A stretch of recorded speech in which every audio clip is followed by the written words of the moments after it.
as Chaz says, or Chaz, what the fuck, as Chad says. Here we are again, once more, back into the fray, doing this shit every single day. This is day number 61 of our continuous editing stream. I'm Zach ZYZ. I would rather have been able to sleep for another 3 hours, but I woke up at 3 a.m. and I could not get back to bed. So, yeah, that's about how it's going to have to be right here. Hold on. I don't have really any agency on whether or not I'm going to sleep.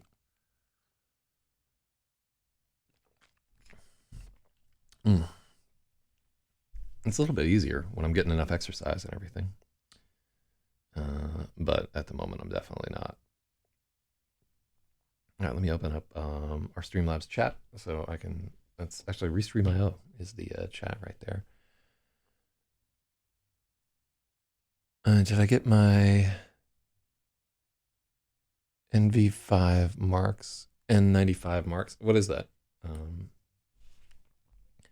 Let's see. N95 masks. No, I'm just gonna die. You know. I thought about it, and I think by the time we get the Wuhan clan up in here being nothing to fuck with, then yeah, well, I'm reading it from 20 feet away, and the letters are, I want to say, in like 14-point font, so it was kind of difficult to see. So I think N95 masks is what it says. Yeah, I don't know. I have like some scuba equipment. Maybe I'll just fucking go to work every day and like that'd actually be kind of fun. Just go in the subway in a fucking scuba tank, and like people are like, "Look, this nigga right here," and be like, "Fuck y'all, y'all are about to die." That'd be actually kind of fucking amazing to just roll through the subway every day in a hazmat suit. And then you go to work and don't wash your hands in the bathroom. Hell yeah.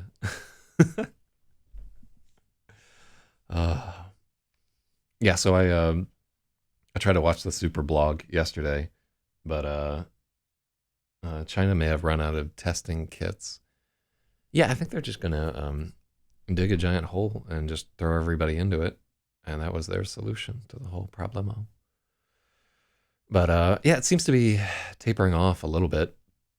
People are saying they think it's going to chill out by March, but there's no real way to tell. But yeah, all I really care about at this moment is getting this book done. So what we're going to do, this chapter needs a, yeah.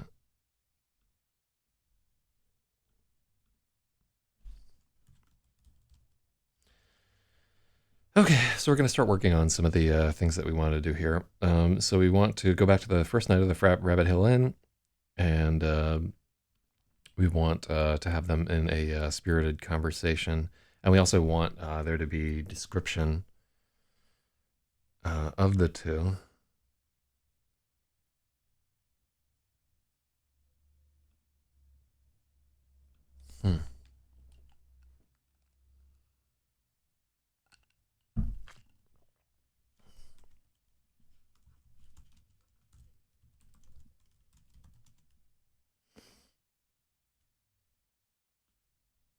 Okay. So what was the first night at the Rabbit Hill Inn before everybody was blowing each other? So 76.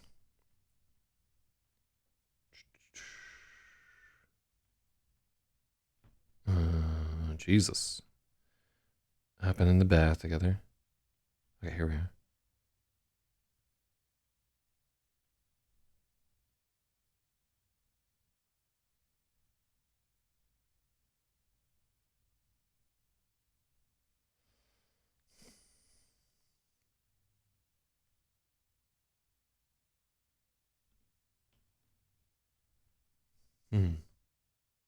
So apparently N99 is the only safe mask level. I just think you need to have a full hazmat containment suit.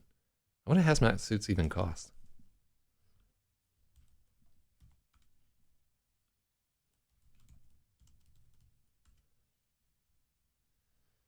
So $84 for a case of 25. But yeah, those aren't the ones. Yeah, you need the chemical protection, supplied air, respirator hood with suspension, low pressure only. Yeah. Breaking Bad hazmat suits. Let me see. Reusable respirator, respiratory, emergency survival gear. Uh, bionic face shield. Oh, and then a fabric Walter White thing. Whoa. Oh, I want one of these. This is what I want to fucking walk around in. Hell yeah.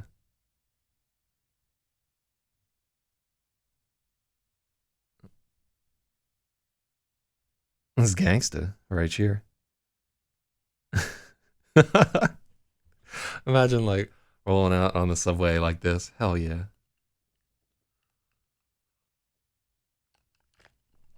I'm not sure if I would really trust myself for anything other than a photo shoot in this Amazon shit. Let's see the reviews.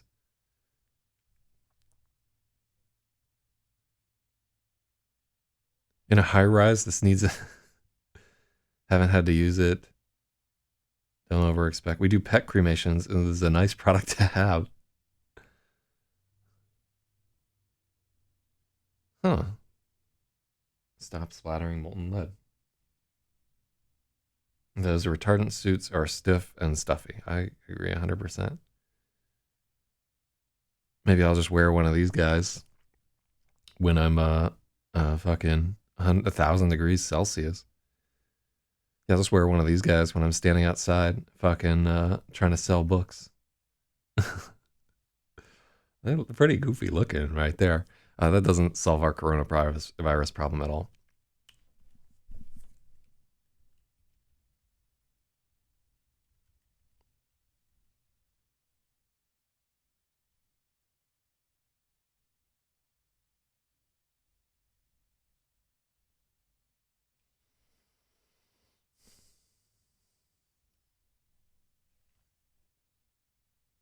Yeah, it's called a fire retarding suit. Yeah, no, I'm aware. I'm aware, nigga. That virus, you know. At least it has a cool name. It could have been named something completely fucking stupid, but coronavirus actually sounds pretty dope. Once you get past all the Mexican beer jokes, it's actually like a cool name. Mm. Naked lunch.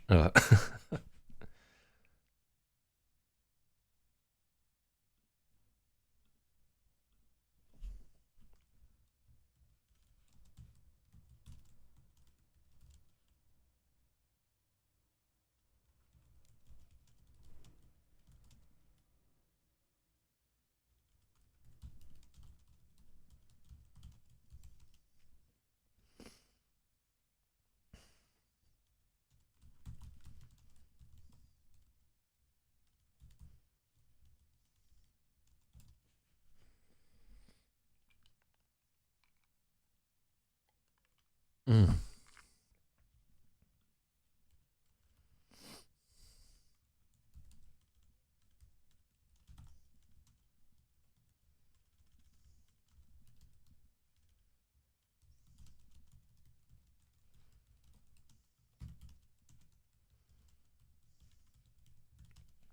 Mm.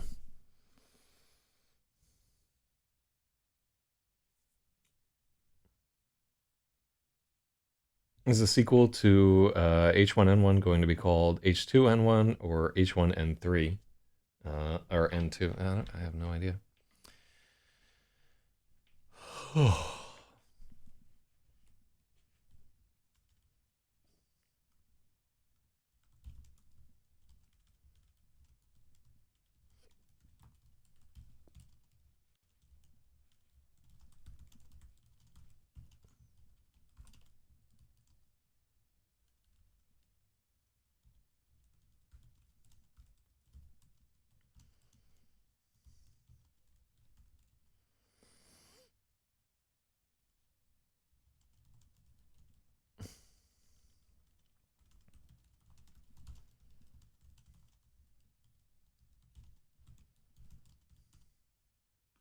Mm-hmm.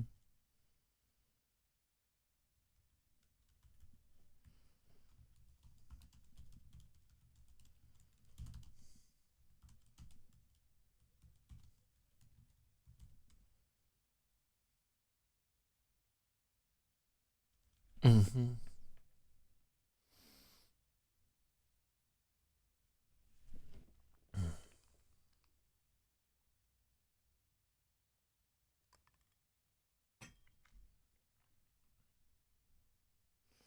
Yeah, we haven't even gotten near. Just here for moral support. Thank you, Spathiwa.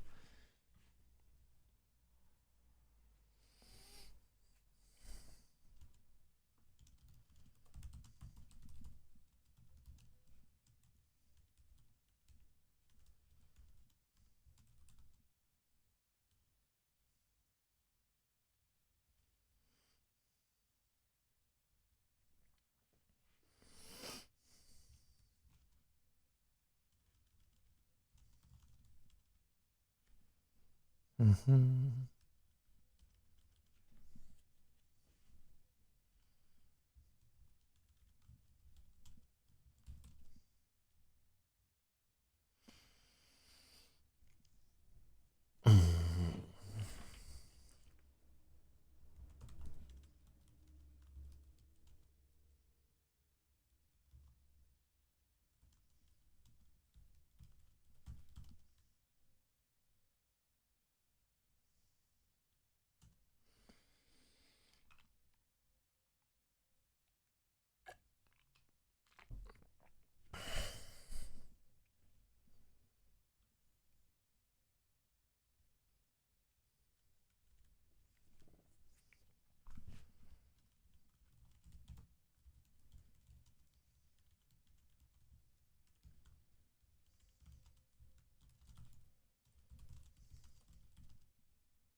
Mm.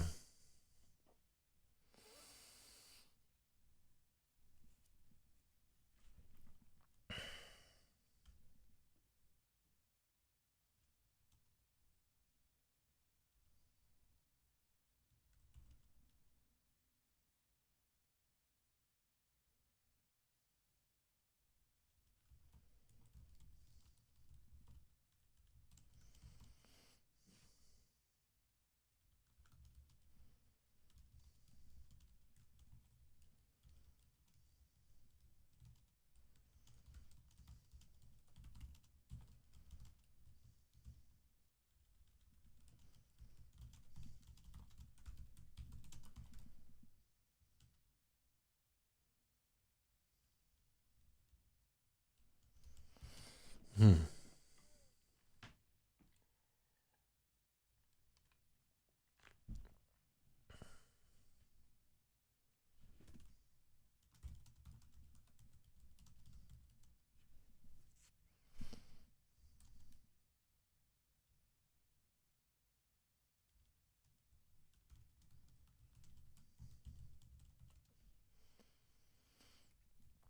There were quiet conversations murmuring all around their table.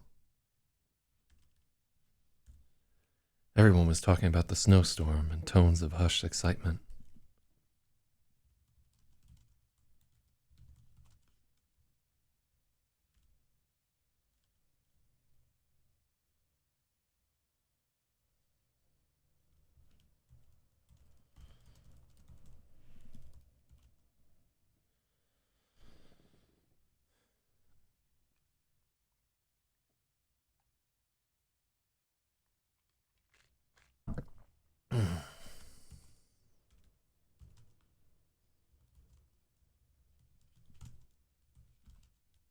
Mm.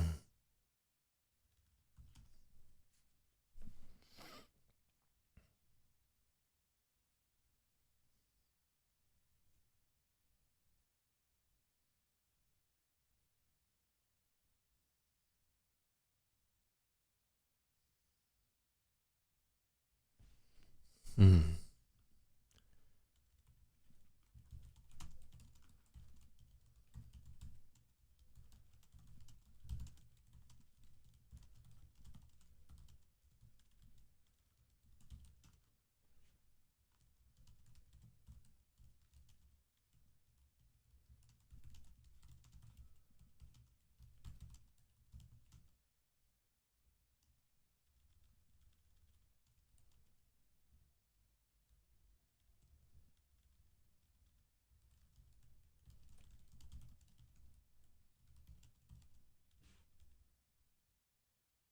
Mm-hmm.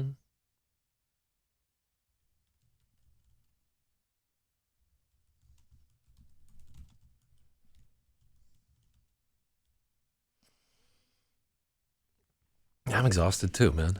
Like sometimes you just would rather fucking lay in bed and pass the fuck out, but not an option.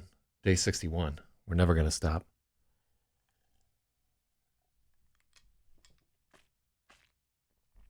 Mm.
Sorry, I'm just silently banning people in the other chat here.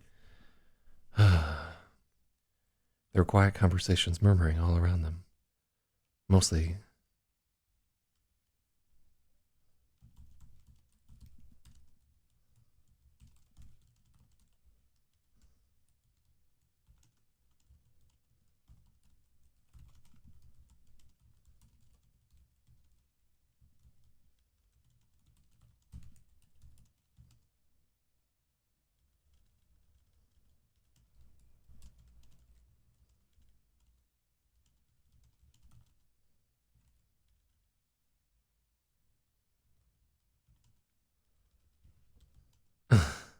Hubbub.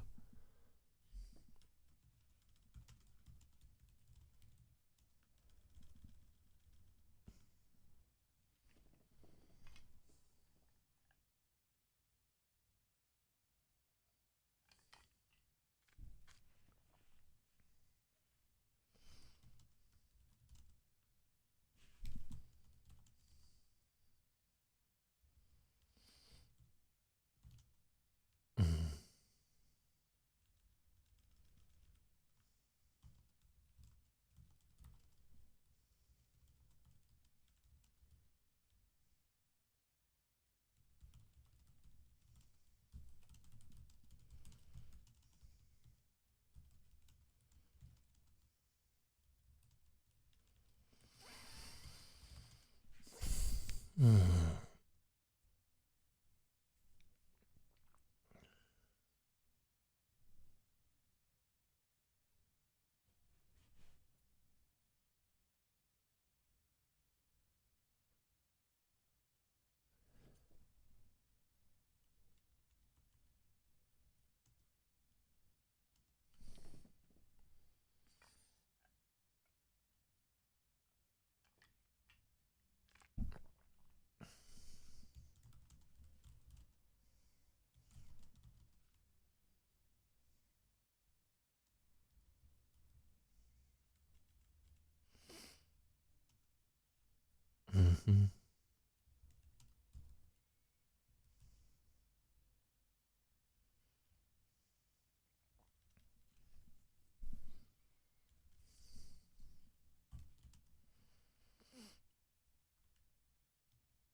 Mm-hmm.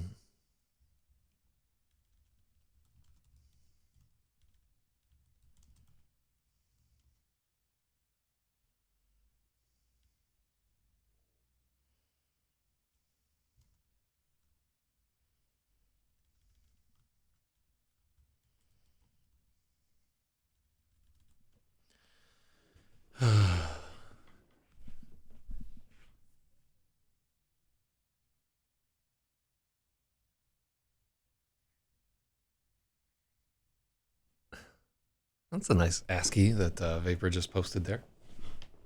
Highly true.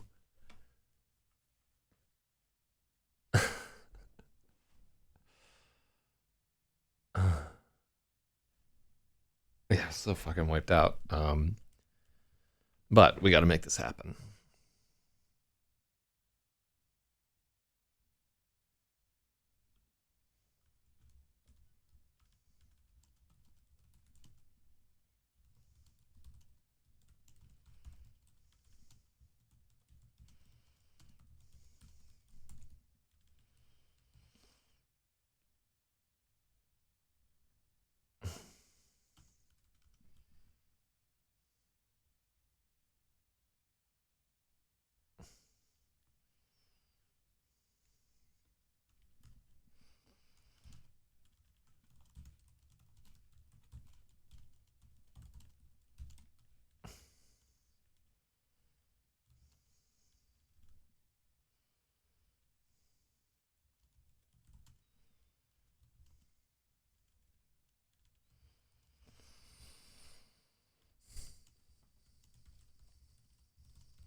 ASCII has a.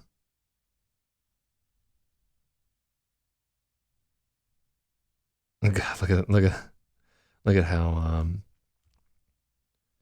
how difficult it is. Like all these.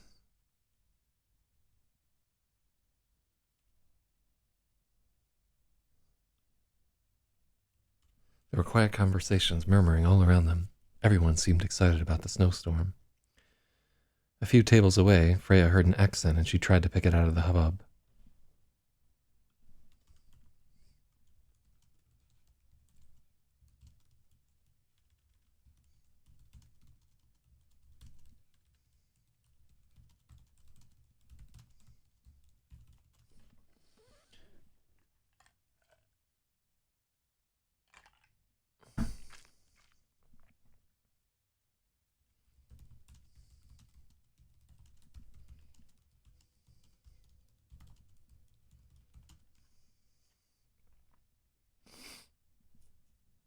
Mm.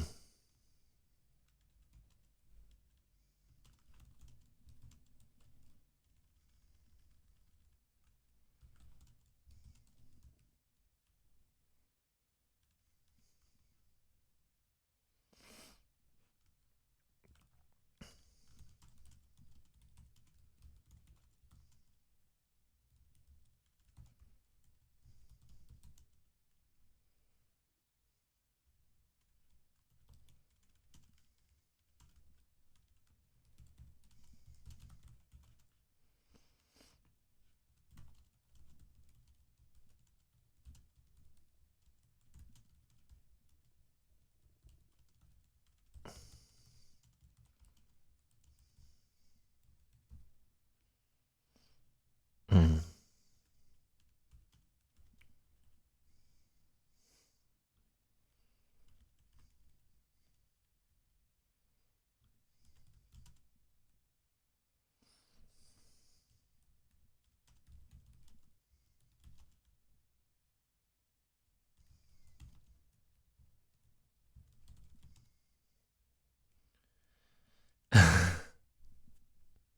Oh, shout outs to Banksy right there.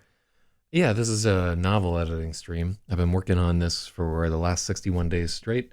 The book is now we're almost to like 600 pages edited, but we're going back and making a few changes to get things to line up a little bit better. We want to foreshadow something that's going to happen later in the story. And yeah, because you know everybody's like a little bit hungover and wiped out after the fucking Super Bowl. It's slow going, but we have to. Let me see. We just have to keep going, no matter how long it takes.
The table seemed like an odd pairing. A rotund man with heavy jowls and his wife, who had obviously had some work done.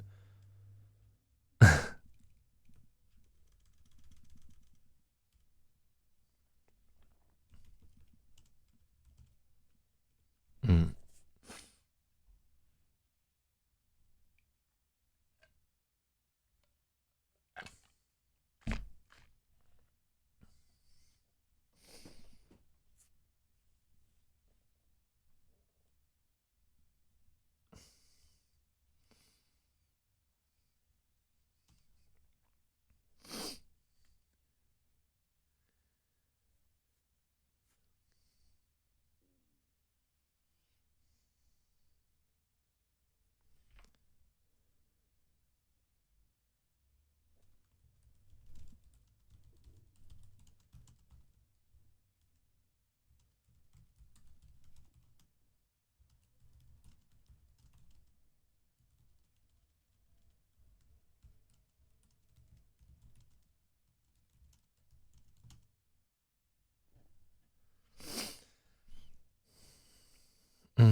The table seemed like an odd pairing.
Mm-hmm.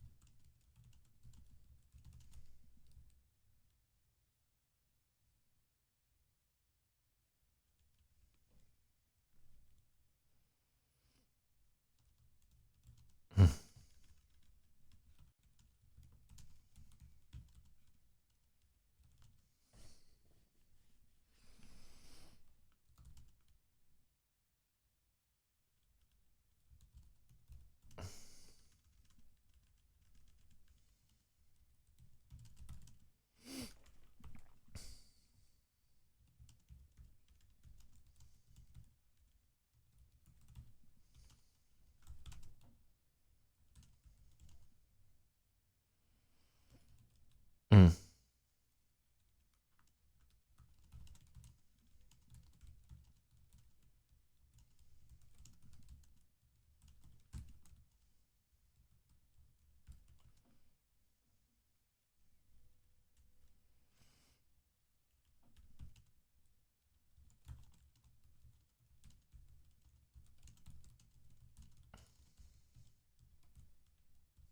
Good morning. Whew, already need more coffee. Yeah. Yeah, I gotta stop messing with that claw, man. Shit is ridiculous. Uh, look at all these like fragments of trying to put together a paragraph. I will tell you, it's much harder to write on stream than it is to edit on stream.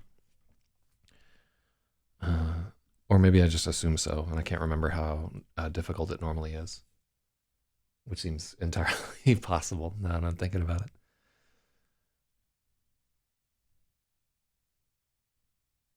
Mm-hmm.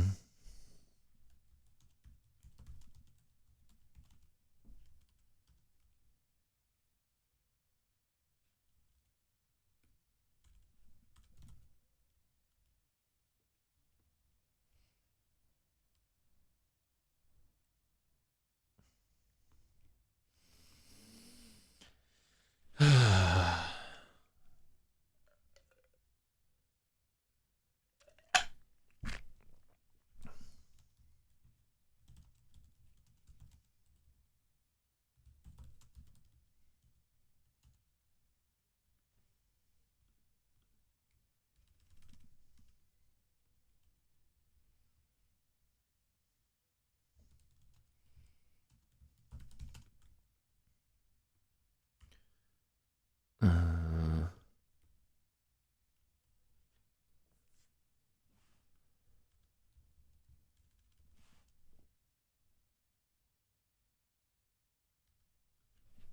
oh.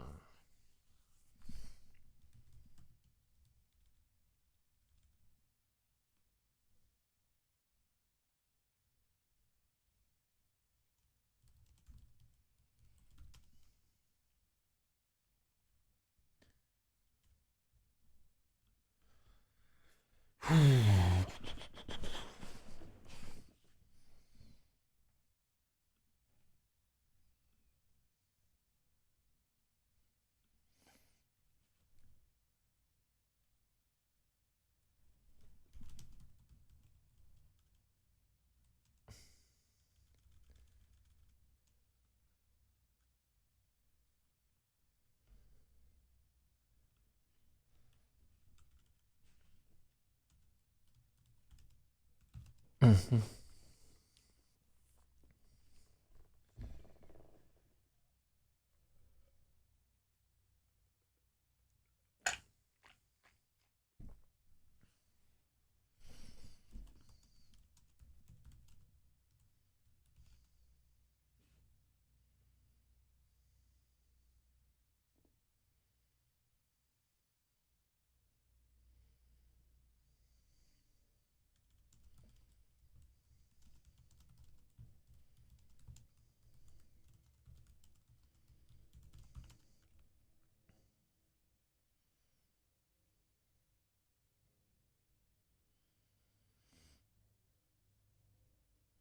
Mhm.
where the senator is in Vermont.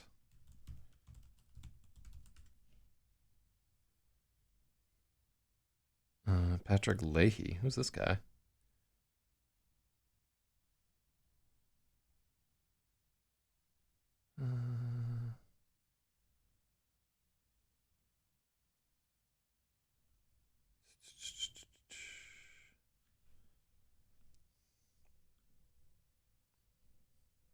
Look at this character.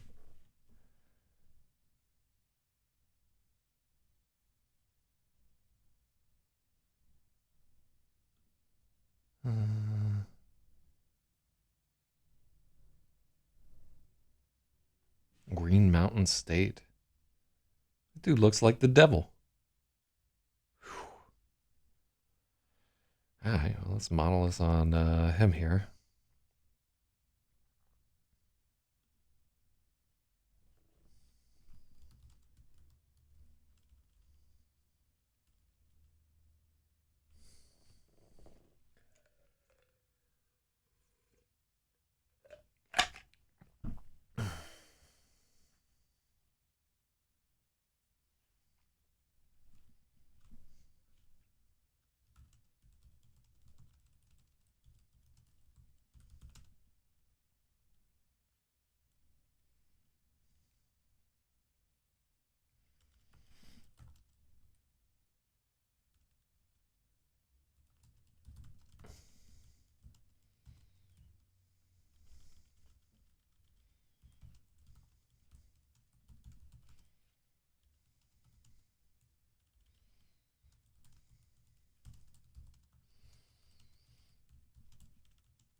I'm facing it's like literally like a 30 or 40-minute paragraph.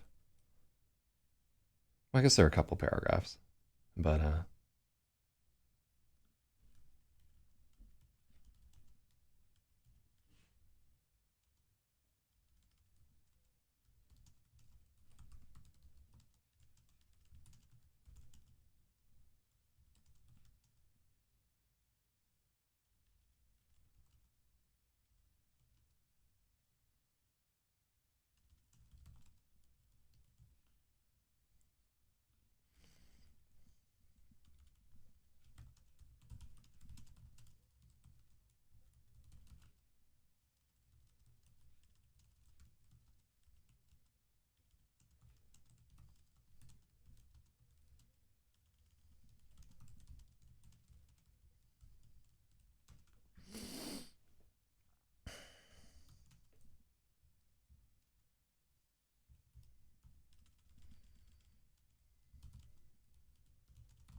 There were quiet conversations murmuring all around them.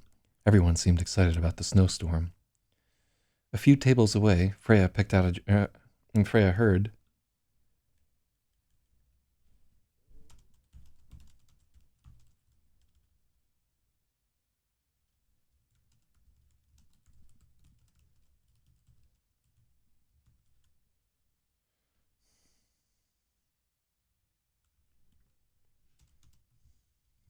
Mm-hmm.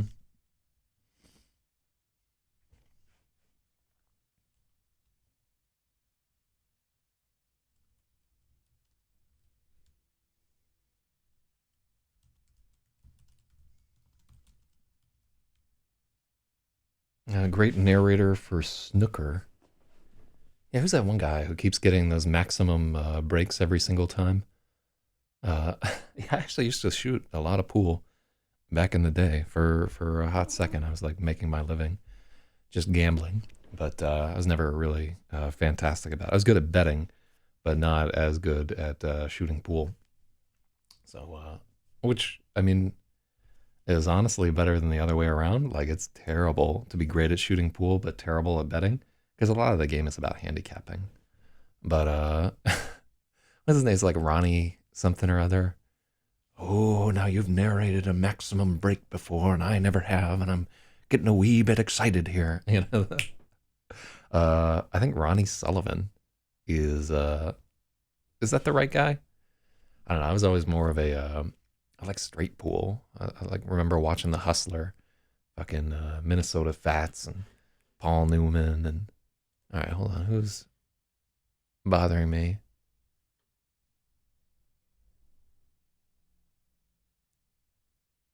Oh, that's weird. Let me see.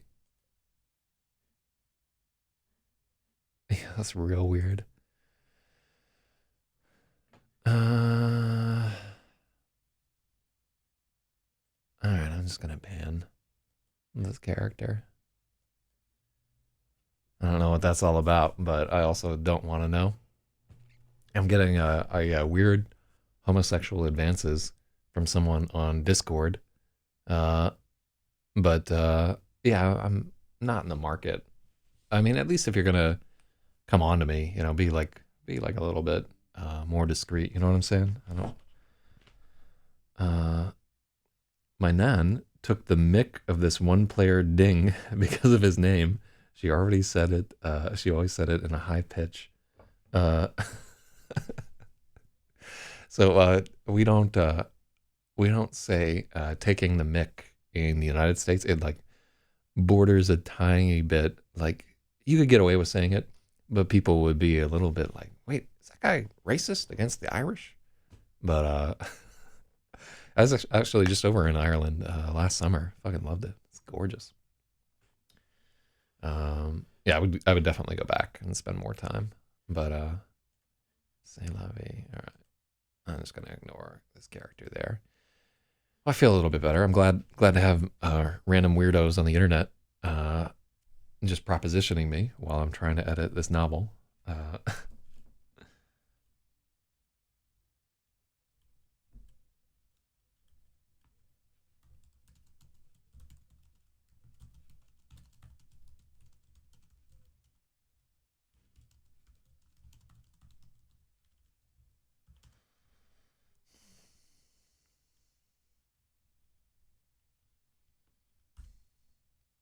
lol, cool Nan.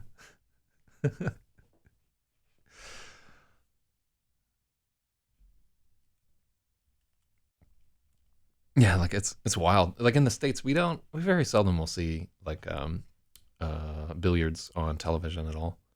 But she was living the thug life. Uh, she's not like the other Nans that sit there and knit. Oh, it's wild. Speaking of knitting, though, I saw like a really cool thing on the tarot Reddit the other day. This woman had crocheted an Afghan that was the blanket from the Nine of Swords, and the Nine of Swords is the fucking nightmare card. It's like one of the worst cards in the deck.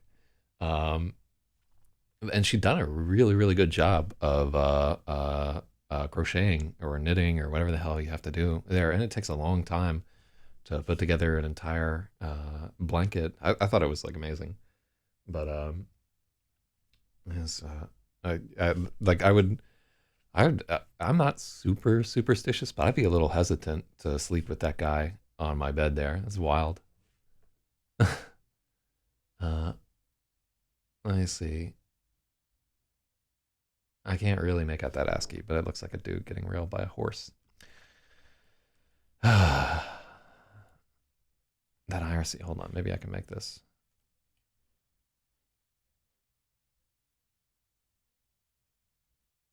Oh wow, yeah, that's weird as fuck.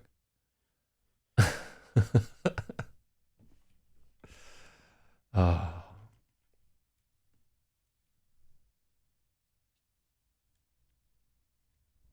A few tables away, Freya heard a German accent. She tried to pick it out of the hubbub. Two couples were.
Mm-hmm. A skeptic, facing them were the Germans, a man and a woman who both had long gray hair tied in ponytails. The German couple were arguing that the study was significant.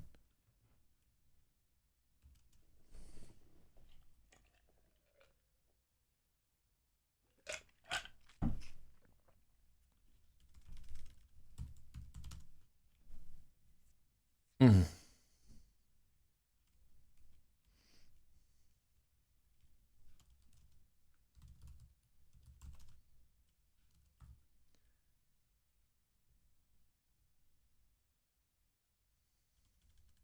Freya wished they were sitting closer. She was fairly sure the man with the jowls was a congressman, but she couldn't remember his name. There we go. So, yeah, a little bit of work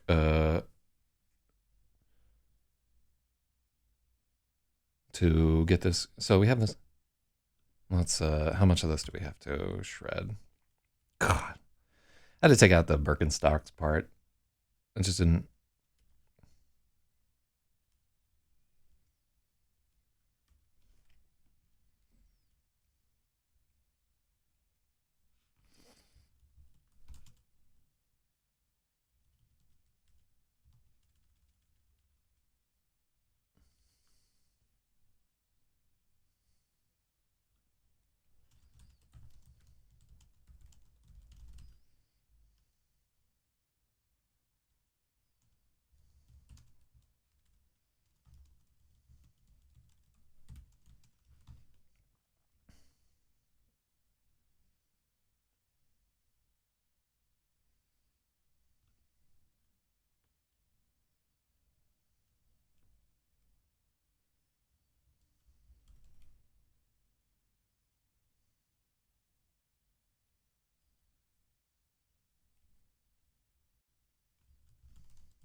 Mm-hmm. Freya turned her attention back to Dan. Not long afterward, the server brought a loaf of hot oatmeal bread with cinnamon butter and glass mugs of spiced cider. Okay, cool. All right, so that's not too jarring in our whole fucking Rabbit Hill sequence. Cool, and we've foreshadowed the waltzes. Now we just have to go to the end of chapter 72. After, and then we need to migrate chapter 73 down to here. Good job. Okay, so foreshadowing and description of the two.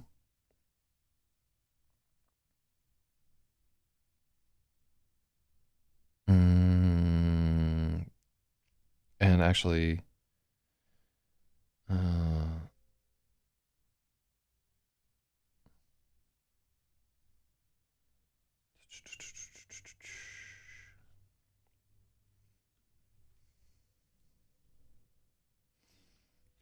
so yeah, I'm thinking.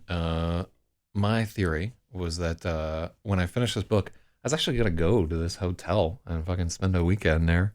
Believe it or not, because I just picked it completely off of Google, and now I want to go stay in that room and have my own torrid love affair with Dean Gregulus. Wait, what was I just about to add?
The man's was longer than his wife.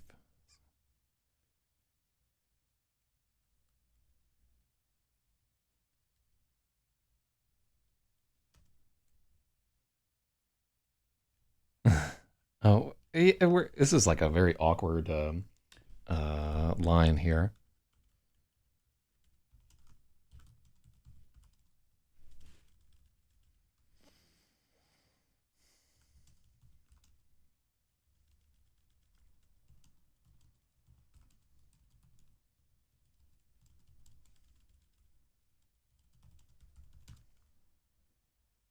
The man's was thinning at the top.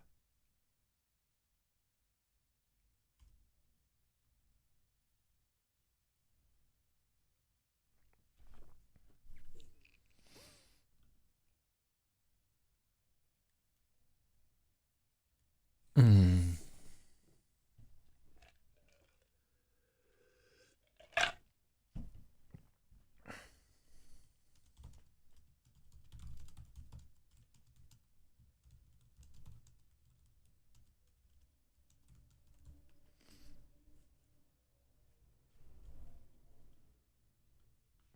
A German couple were adamant that the study was significant, and they were trying hard to convince the other couple. Freya wish.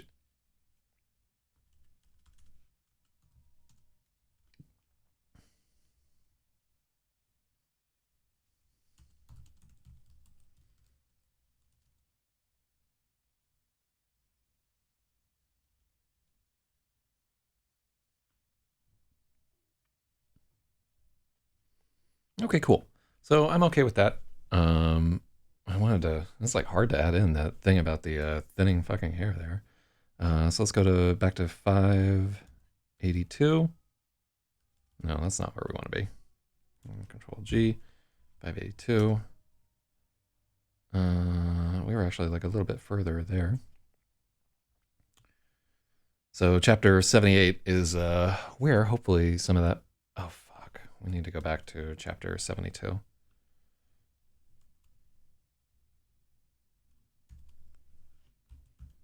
So it's 589 now. Cool.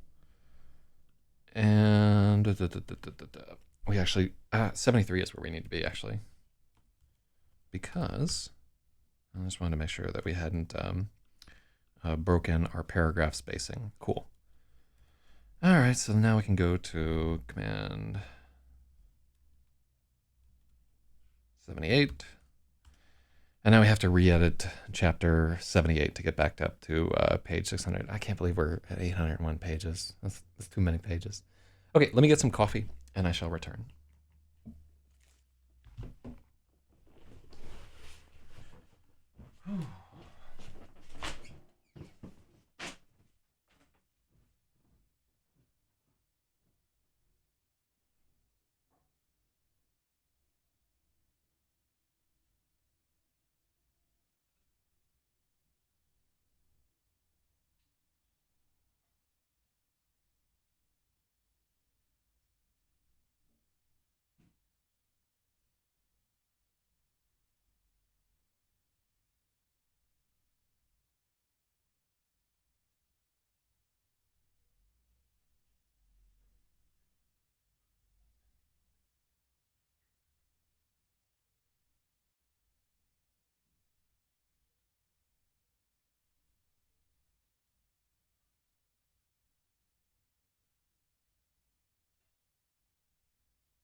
Oh, Lord.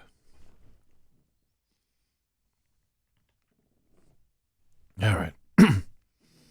So this is a long conversation with the waltzes. It's a relatively important idea in the book for a little bit later on. So we're going to work a bit on sorting that out.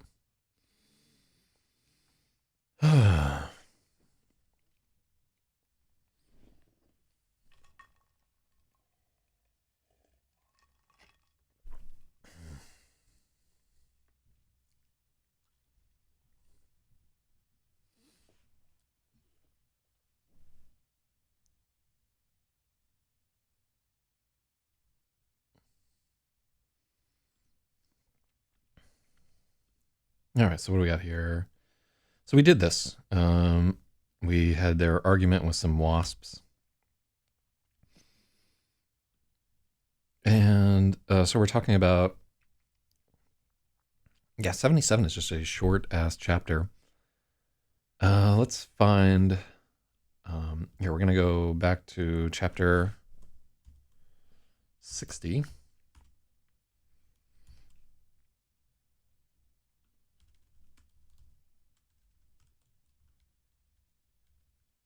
Mm-hmm.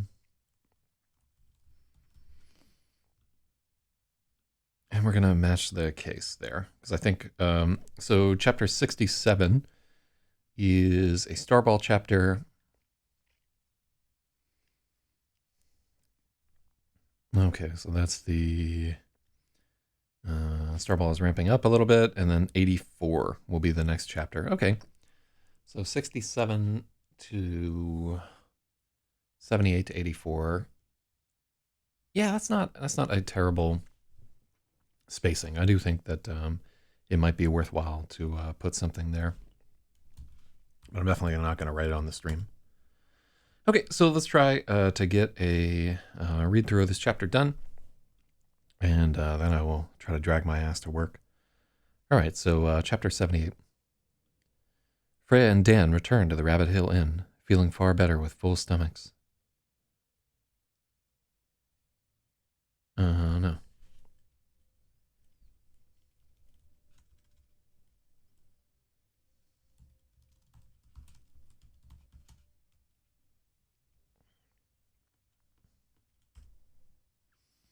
Feeling better after they'd eaten. The clerk at the front desk welcomed them back warmly.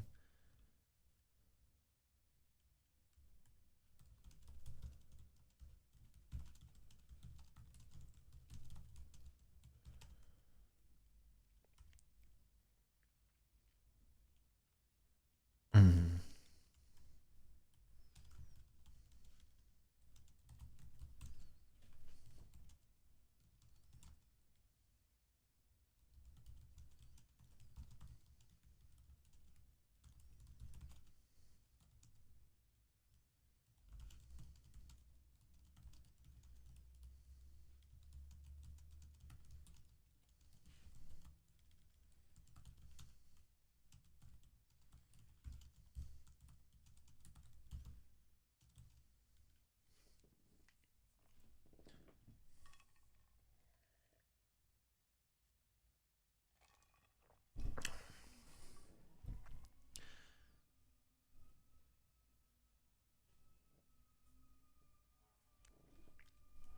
Mm-hmm.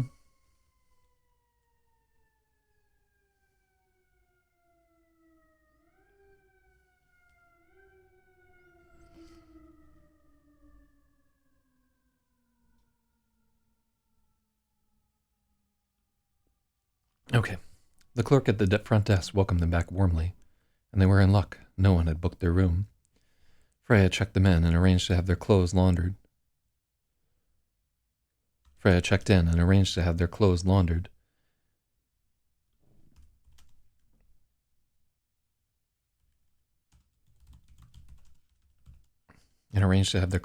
Overnight. She didn't want to wear the same underwear for a third day straight. The room wasn't ready yet.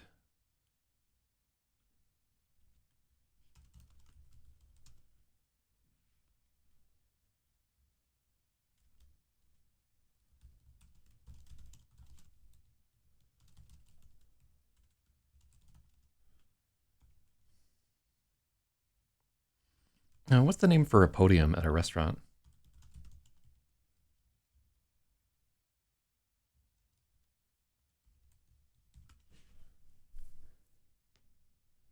It's a maitre d' stand. Oh yeah, so I guess they just call it a podium. They actually call it. Yeah, one of. Oh god. Yeah, see these guys right here? $4,000. What the fuck? Look at this guy. 7 grand for this.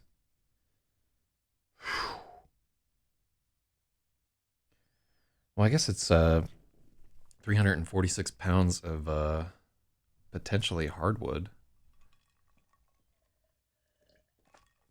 It's not even hardwood. It's fucking veneer. That's fucking ridiculous. I could put that together for like $12 and some drywall.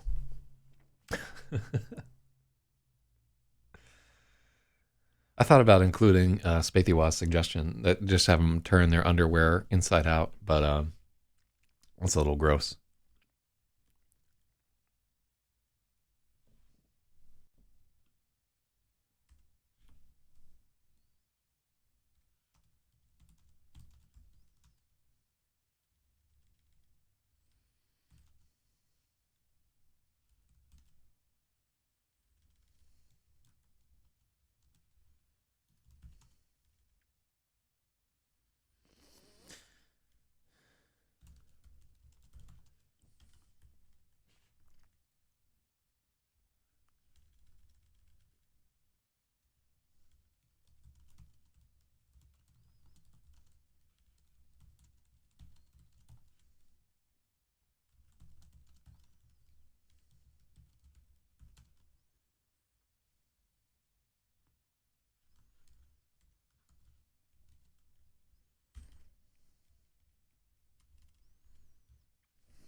The room wasn't ready yet, and Freya walked over to the.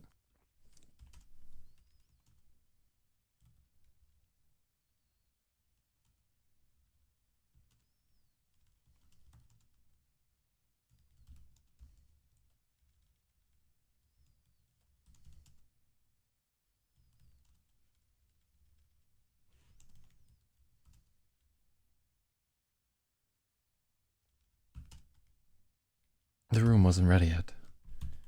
Freya walked over to the maitre d' stand and made an order. Then she joined Dan in the common room. He was sitting in front of the hearth on one of the plaid couches. Freya sat next to him and.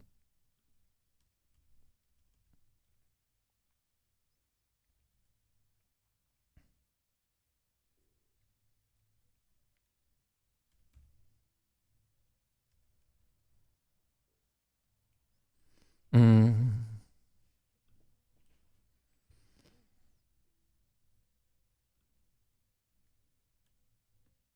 And then she joined Dan in the common room. He was sitting on front of the hearth on one of the plaid couches.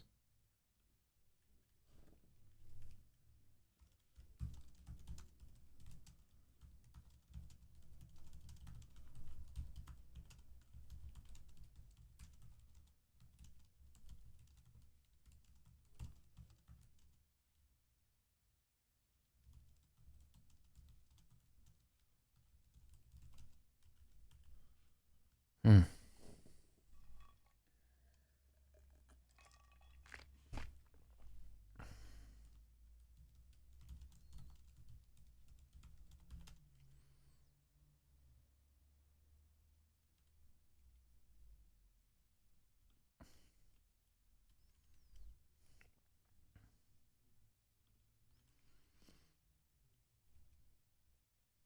Hmm.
wasn't quite as good as Lasse's, but the look of unsurprise on Dan's face was what Freya had really wanted anyway. They stared into the fire and drank together, so close and yet so far.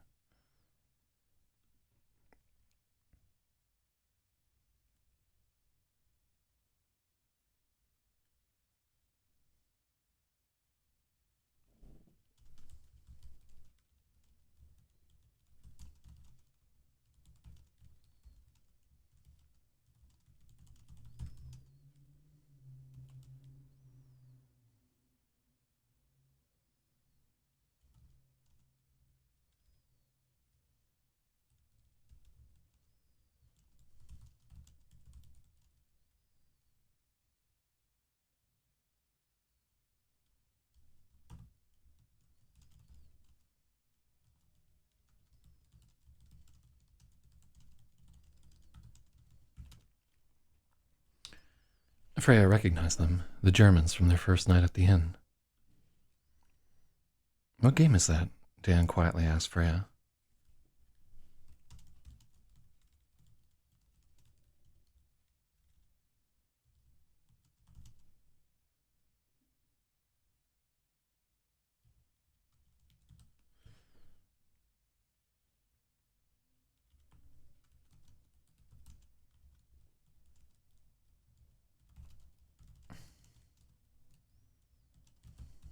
Trying not to disturb them. It's cribbage. See the board?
Hmm.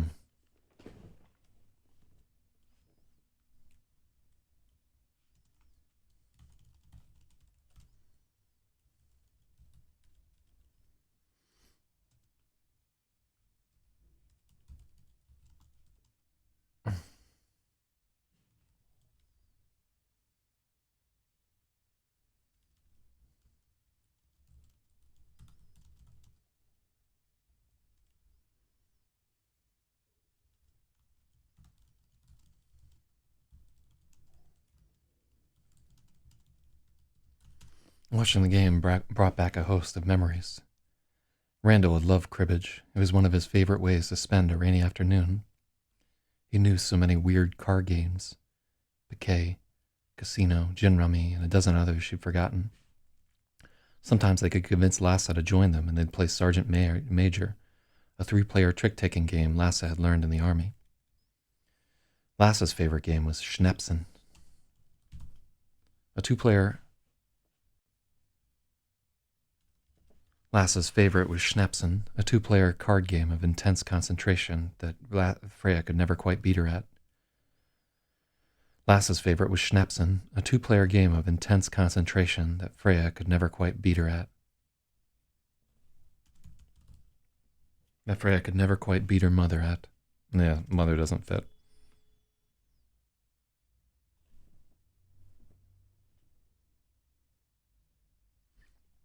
Beat her at. Randall used to claim he'd won against Lassa once. Randall used to claim he'd won once, but Freya had never seen it happen. There was a point in elementary school where everyone was getting into card games. It was one of the first times Freya could feel...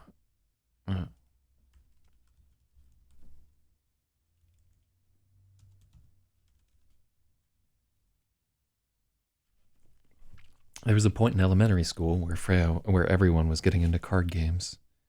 It was one of the first times Freya could.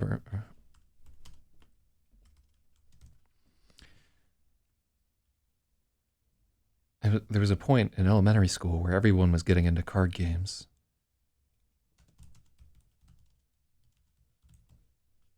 And playing at lunch. It was one of the first times Freya could remember feeling really different from everyone else. The other children were playing Uno and Go Fish.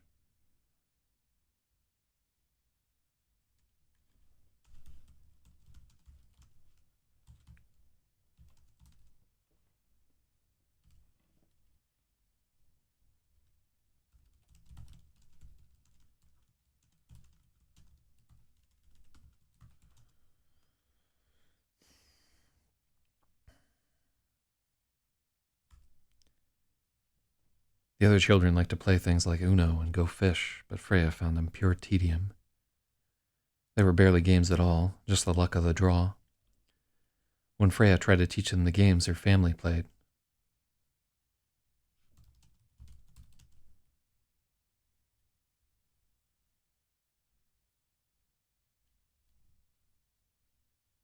let's take out. When Freya tried to teach the games her family played, the other children found them confusing. They forgot the rules and accused her of making them up as she went along. Ugh. I've gotten that one a lot of fucking times.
Freya's train of thought was interrupted when Dan got up.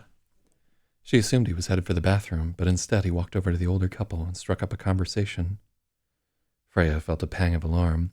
She was afraid he would annoy them and embarrass her. Instead, the couple seemed thrilled to talk. Dan had cracked some joke and they were both laughing. How did he do that so easily? Everyone always liked him. No one ever liked her. Freya despaired on the couch until she reached a point where it was more awkward to sit on the couch.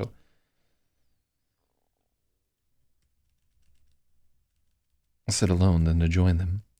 Dan introduced her.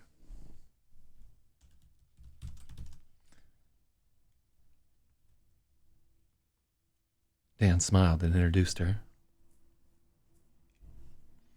This is Freya Jokla. She's the brains of the operation. Freya, these are Jeremias and Frida Waltz. Fruitmik. Fruitmik. I believe that's how it's pronounced. Pronounce Fruitmik. Here's what I found. No, that's not even close, Siri. It's like a dick.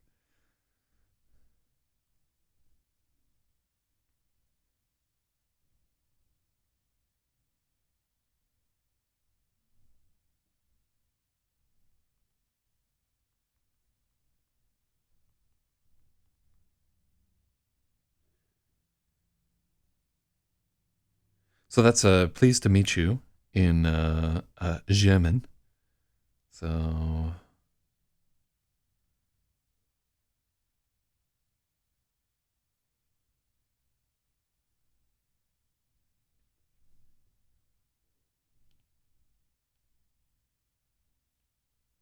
Freut mich. Freut mich. Freut mich. Freut mich. Is that right? Let's try this one here. Freut mich. Freut mich. Freut mich.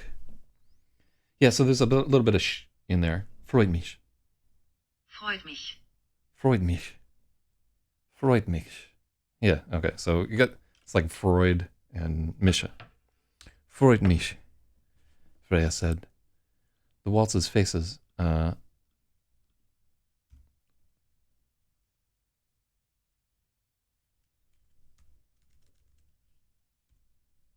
waltz's lit. See, I wanted to avoid that apostrophe right there. And if we remove their faces, the waltz is lit up. She guessed right.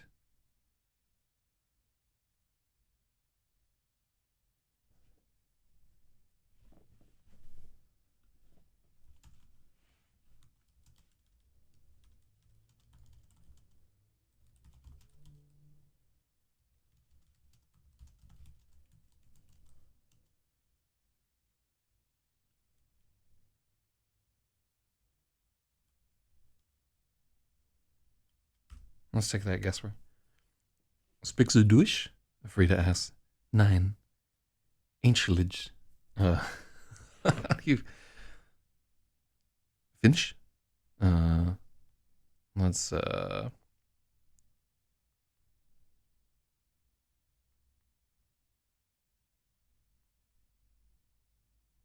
try English.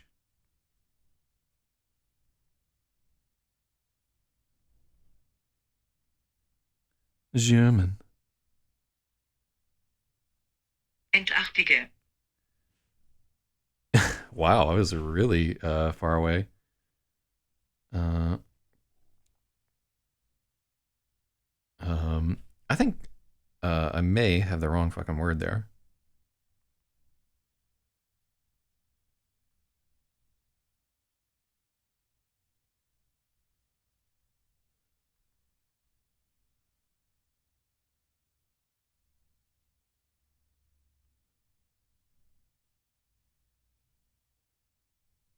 Entschuldig.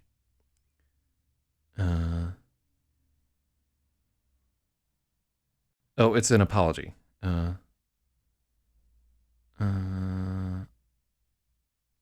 Entschuldig is informal, and it's used to apologize to somebody.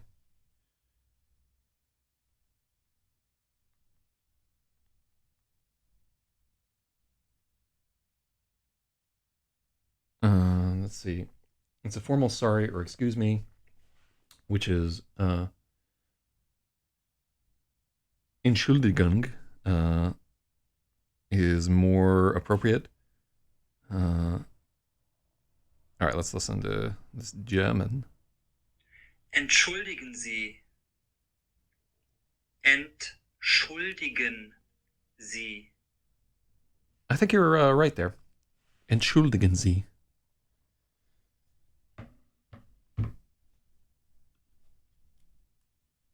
Entschuldigen Sie. Entschuldigen Sie.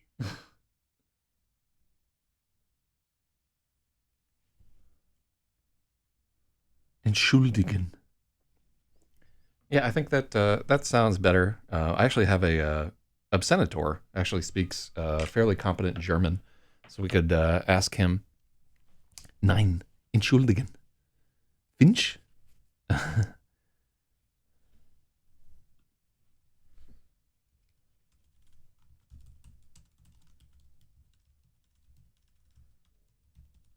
Frida and Jeremiah both shook their heads, and Freya was a little relieved. That's okay. My Finnish is pretty rusty anyway. I'd like to learn more German. I'd like to learn more German. I love Dusseldorf. I did a month of German Duolingo. Entschuldigen. Yeah, that. So I don't think.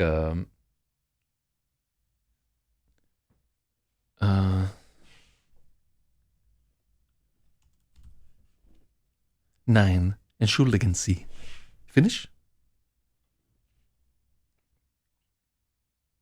I did a month of German Duolingo, enough to say €20, one dance, and no thanks. Most of the German I know is from playing Wolfenstein ET. Like, kein Problem. Wunderbar. You know, that kind of shit. Oh. Oh, C would be capitalized in German. You are 100%. Their capitalization rules are weird. God. You know, so like honestly, one of the big things that's attractive about trying to get this book actually published is the idea that if we do well enough with the book, it will get translated into other languages. Um, and I would love, love, love, love, love to be able to get this in Spanish and German and French. That would just, and maybe even like Portuguese. You have to do really, really well with the book to get to the point because translation is really expensive. Translation process like this book, $15,000 to $20,000 would be my ballpark estimate. I am not a translator though, so I don't really know.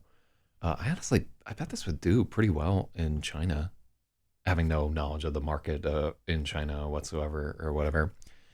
Um, but I mean, part of our goal, part of why we're like working so hard on this one, is I would just love to have a book where it was available in like 4 or 5 different languages. So, like one of the people that really, really loves survival mode is a Spanish speaker. Like it's his primary language. I follow him on Twitter, and it's all in Spanish. So I have to right click and translate every single time. But shout out to Ricardo, wherever the hell you're at.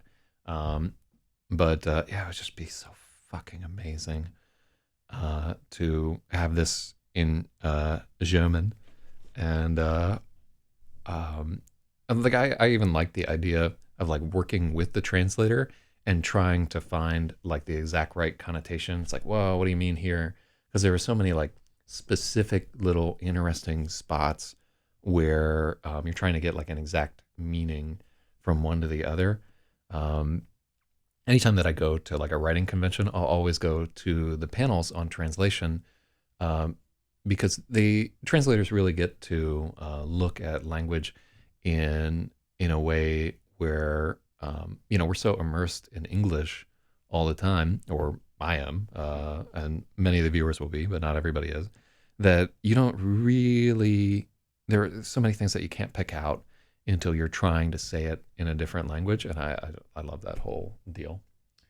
Um, yeah, like honestly, one of my bigger regrets is that the whole like career as a linguist didn't really work out for me because I was too crazy to stay in the military. If I had, I think if I had been like 30 when I tried to go in, I really could have had a much better time of it. But I was just too fucking wild at like 17 or 18 or whatever the fuck I tried to go into there. Nah, it's not happening. Ooh, I'm probably still too wild now. I'm just fooling myself. I mean, I would never go back because it was fucking awful and nobody should go in.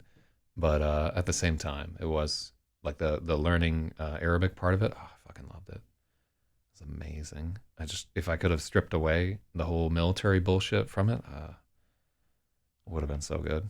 But then I would have had to get blown up by an improv or something. So probably for the best that it didn't work out there. I'd like to learn more German. I love Dusseldorf.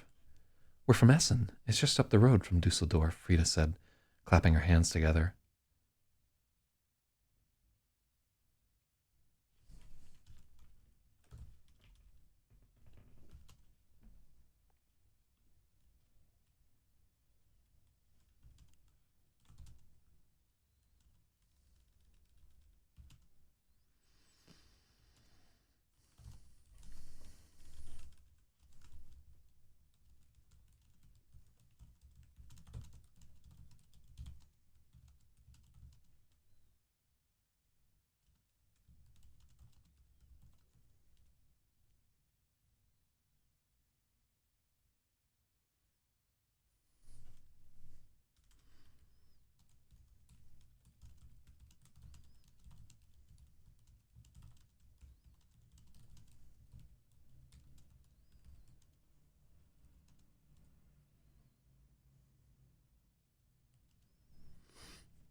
I've been to Essen. I went to the ATT there. It's a big convention for amateur astronomers. Ah, stargazer. Is that what you're studying? Jeremias asked. No, we're both still in high school. It's like, what do you call it, gymnasium? The waltzes turned to each other, eyebrows raised. I'm sorry. I didn't expect you to be so young.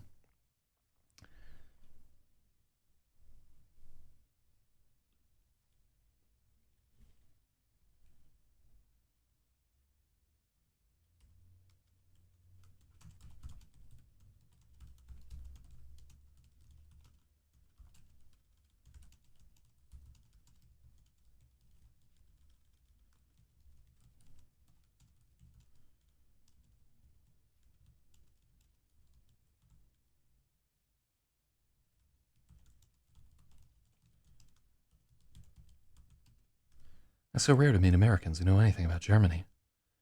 You haven't even mentioned Hitler yet. That was my next question, Dan joked. Freya had expected they would just exchange a few awkward words and part ways, but Dan seemed eager to converse. Soon they were being invited to pull up chairs and sit down.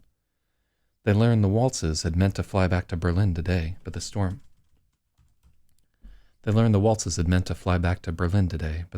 had delayed their flight. Freya guessed they were in their mid-50s.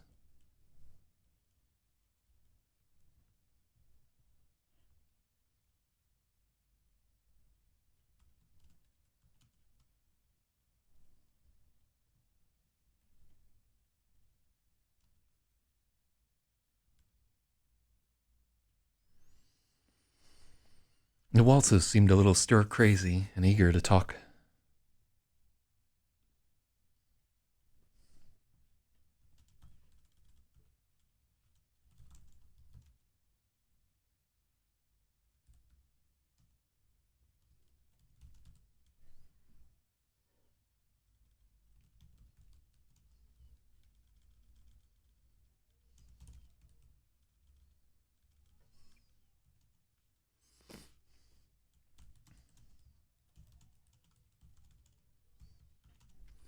The waltzes seemed a little stir-crazy, just as eager as Dan to talk. That was something that Freya had never gotten used to in mainland Europe. People were so gregarious and happy to chat with strangers. It was a far cry from...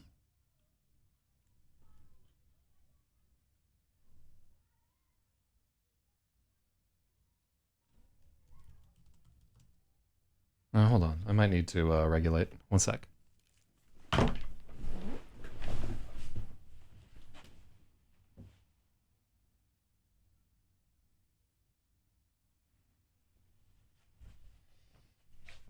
Okay. I did not indeed need to wait out in the street and get into brutal combat with people. I'm a tiny bit disappointed.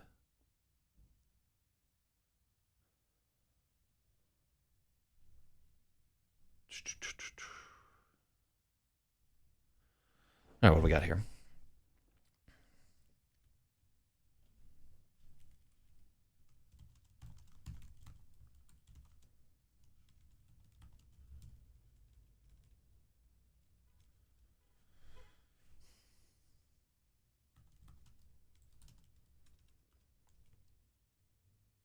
It was a far cry from living here in the Northeast, which was much more like being in Finland. Are you here with your parents? Frida asked, once they'd settled in and pushed the cribbage board aside. No, we don't live very far from here.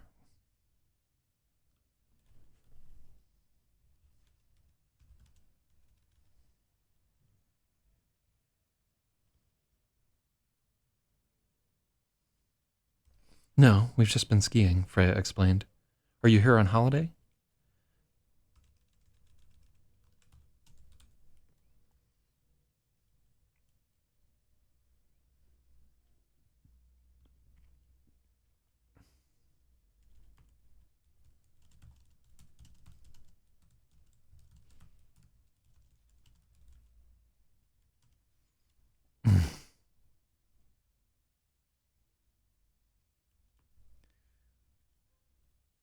Do we even need that? No, we don't need that. No, we've just been skiing, Freya explained. Are you here on holiday? The end of our trip is the holiday. The beginning was business. Frida is a professor of sociology at Universität Duisburg-Essen. She was invited to speak at Dartmouth for a symposium on migration. Wow.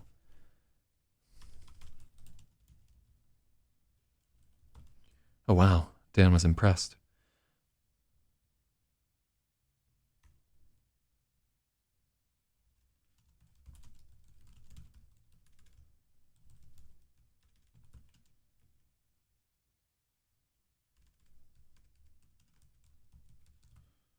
I'm applying to Dartmouth, but there's no way I'm getting in. Why not? Frida asked, turning her focus onto Dan. How are your marks? Good so far, Dan said, looking a little uncomfortable under her sharp gaze. What about you? What do you do? He asked Jeremias. I'm very fortunate to be married to a famous academic. Sometimes they let me tag along and speak too, Jeremias said.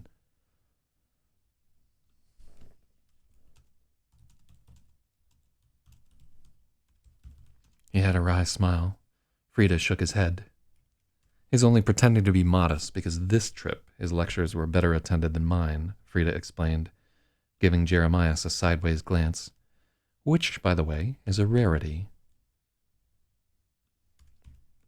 Jeremias held his palms up in surrender. Truly, he grinned.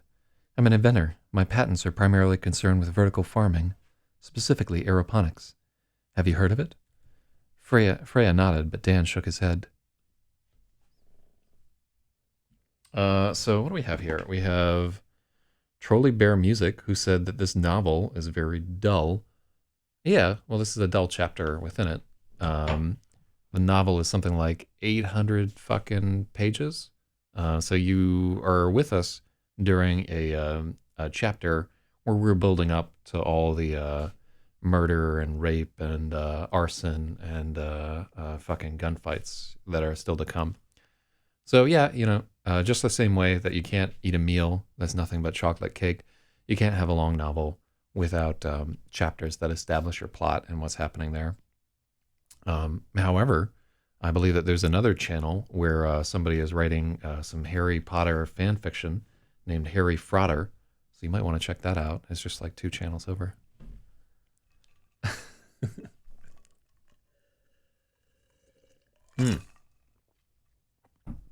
I hear Ron finally gets what's coming to him in Harry Frotter 2. So I'm a fan. I'm gonna check it out as well. I'm an inventor. My patents are primarily concerned with vertical farming, specifically aeroponics. Have you heard of it?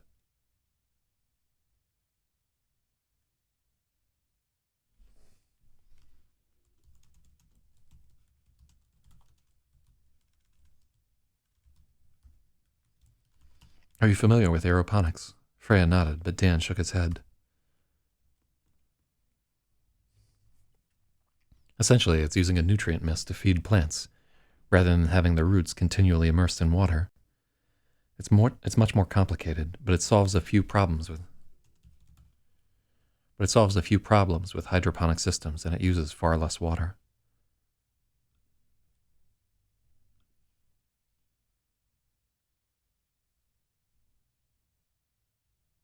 So Trolley Bear Music has then linked his own channel. Why would people go check out your fucking channel after you just come in and kind of link your music? Wait, I remember this fucking character, actually. Like, it came through a few days previous and was also trying to spam similar shit, and we didn't click on the link then either. Like, I don't know. You might want to try a different approach. But posting a Y2 link on Twitch, sad. Sad as fuck. But yeah, I just really, I'm probably not going to click on your link. I'm busy doing something here. So kind of wasting your time, dude.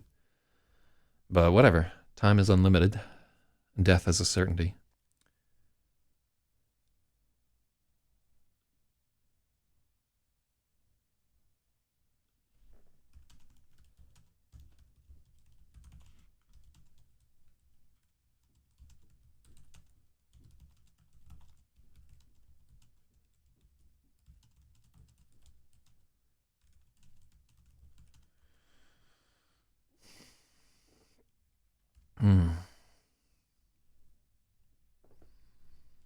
Essentially, it's using a nutrient mist to feed plants rather than having the roots continually immersed in water. It's much more complicated, but it solves a few problems with hydroponic systems. Most importantly, it uses far less water, which will be pivotal in the days to come. Also, it's likely the way to go if we ever want to grow crops in space stations or the like.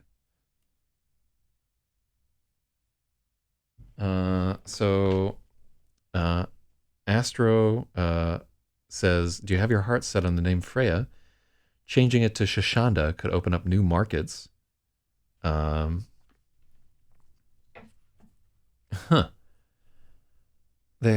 reminds me of the Jewish word, Shanda, which is like their word for a complete fucking fiasco. I was like, it's a Shanda. I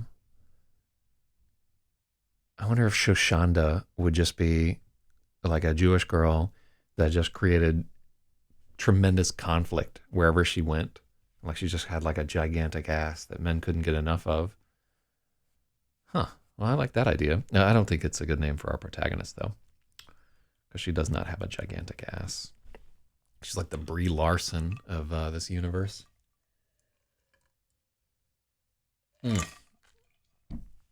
Anyhow.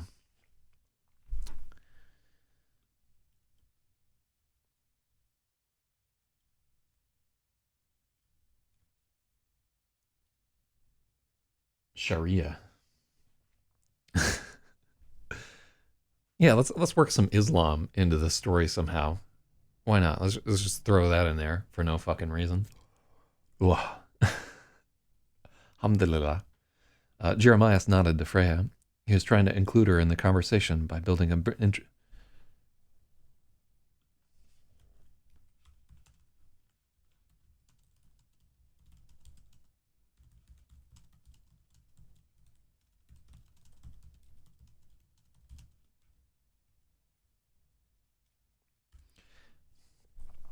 He was trying to include her by building a bridge to her interest in astronomy.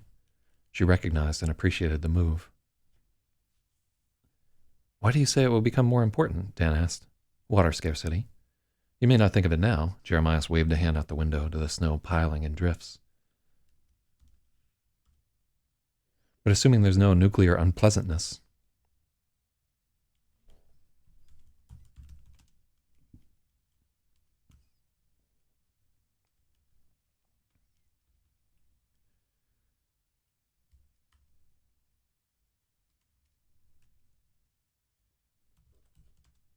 Jeremiah waved a hand out the window to the heavy snowfall. But assuming there's no nuclear unpleasantness, it's the number one problem your generation will face. Most water supplies are already considerably strained. The problem will only increase as the population grows. There will be 10 billion people on the earth in 2100. We don't have enough clean water for the 8 billion people who are here right now. Jeremiah paused to let them consider that. This was clearly a subject he'd spoken on many, many times. We don't need the second many. I've read that basically everyone will have to go vegetarian at some point because livestock is energy inefficient, Dan offered. Disastrously inefficient, and I could go on for hours about it. But even if we assume it were possible to convince everyone to go almost completely vegetarian, that's not enough. Once you factor in the sea level rises and water scarcity, the picture becomes far darker. Then, if you consider the upheaval of mass migration and the inevitability of conflict, it's darker still. So what are we going to do? Destroy ourselves, Freya.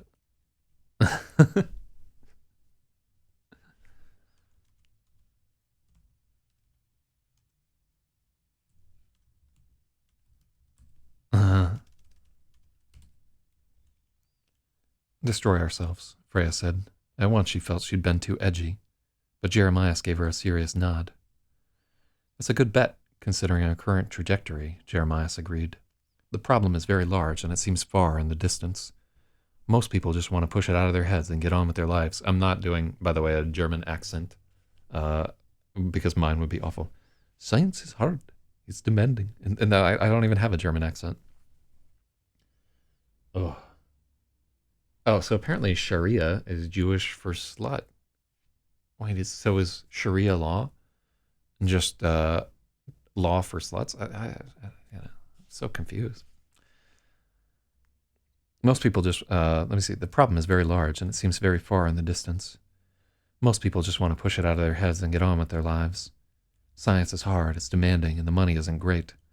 So most ignore it and hope someone else will figure out the problem while they become lawyers, fashion designers, systems administrators. They chase after what pays, trying to be the best dressed rats on a sinking ship. Freya and Dan exchanged a look. The conversation had gotten so serious. The waltzes were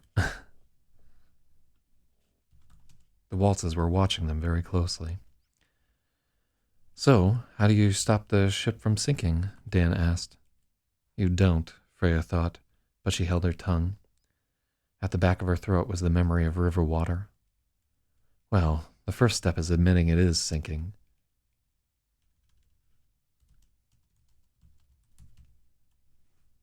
Well, the first step is admitting it is, in fact, sinking. I've been disheartened to learn that that isn't a given in this country.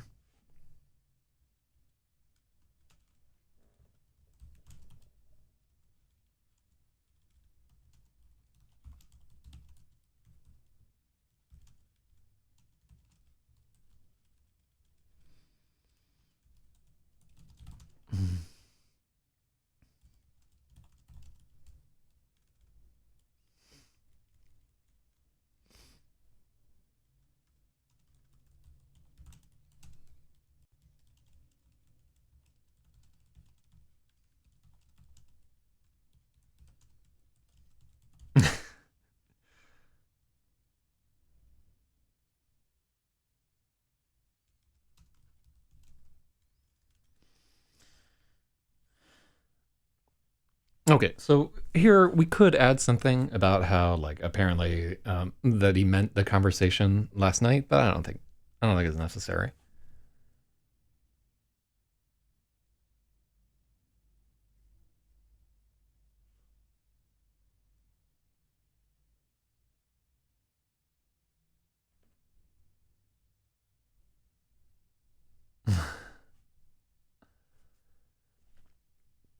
Oh God, sorry. There's just some kind of battle going on in another channel.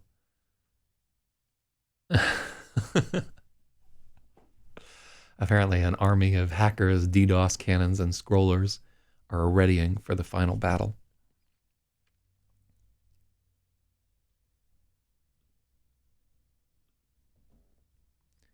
Freya and Dan nodded their heads.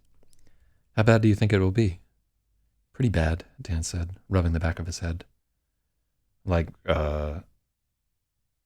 probably mandatory population controls, rationing, a lot of depression and drugs. Like those rat experiments where they keep increasing the population density and then they all went crazy.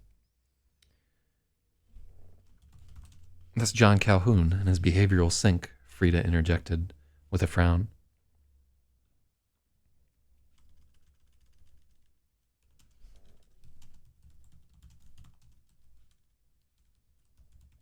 Frowning with disapproval. They're fascinating experiments, but you should know that much of that research only applies to rodents. They couldn't replicate his results with primates. What about you, Freya? How do you think it will go? Frida and Jeremias kept making a point of including Freya. She would have liked to recede into the background.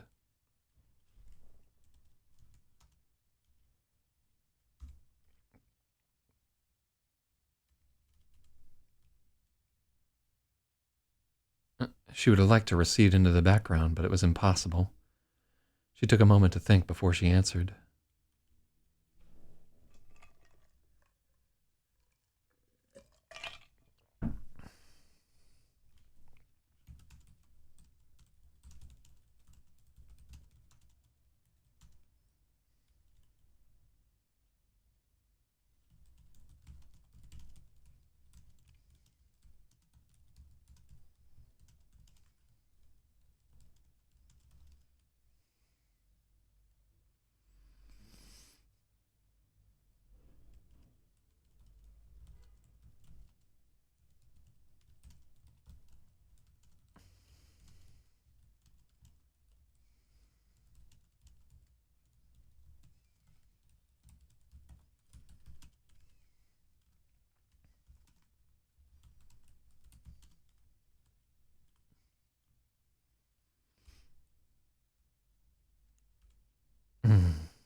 Hmm.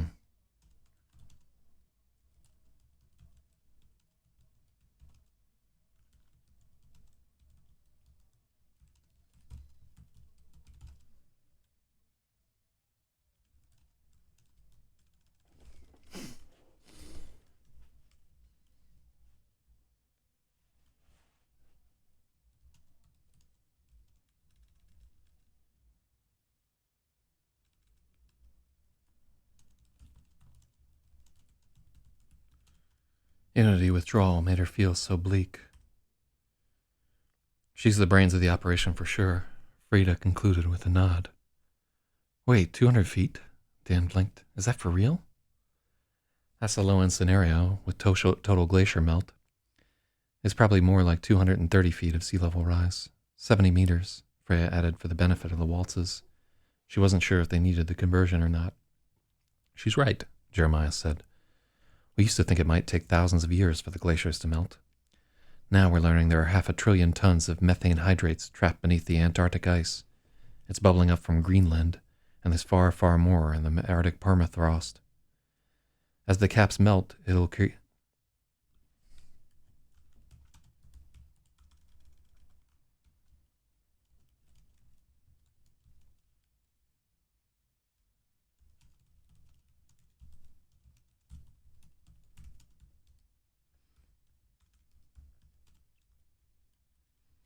It's going to create a feedback loop.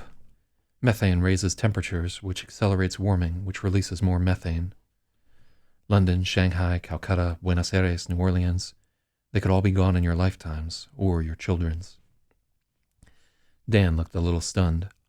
Freya was caught on the words, your children.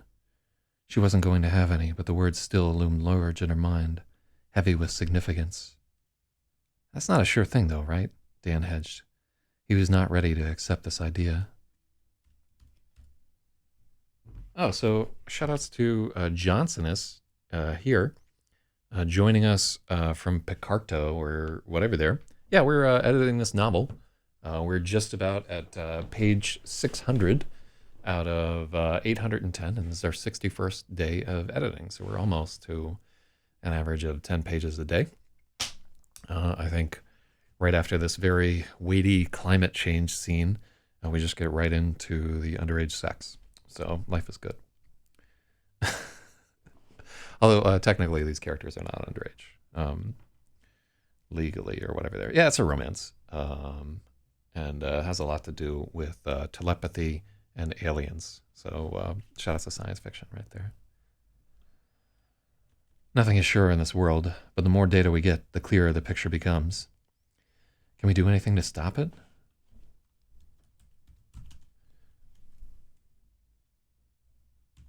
Dan asked.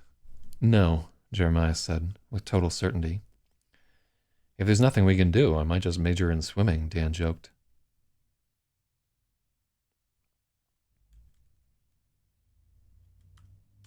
Nah, not a terrible idea.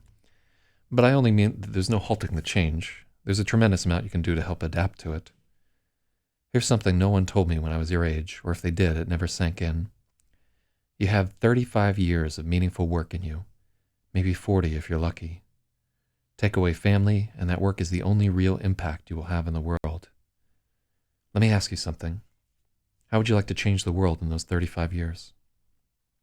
Freya and Dan were silent for a moment, thinking about it. Maybe become a doctor? You could help so many people, Dan said. Ah.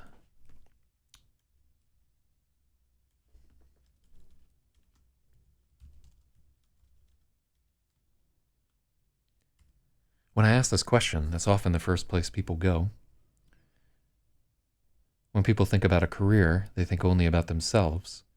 When they think about their total contribution to the world, they think about everyone else. So yes, you could become a doctor, and you would have a tremendous positive impact on the lives of many people.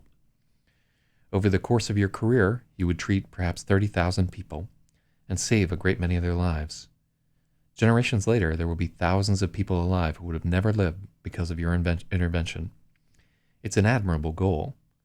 But, Jeremiah trailed, turning his eyes from Dan to Freya. But it's just bailing water, Freya said, guessing where he was going. Exactly. Looking at your hypothetical career as a doctor in the greater context, out of 10 billion people, your work touched 0.0003%, which is like saying you saved the country of Liechtenstein but left the rest of the world untouched.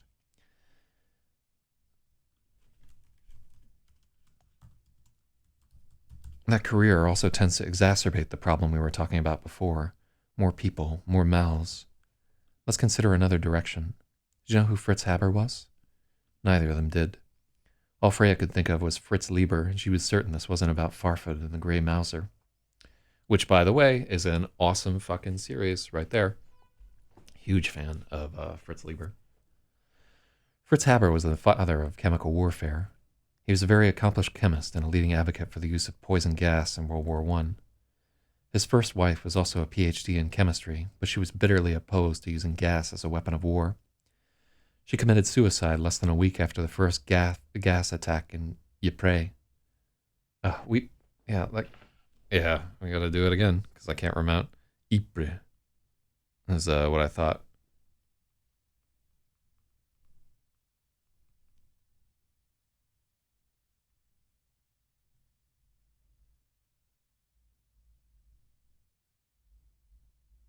Ypres. Ypres.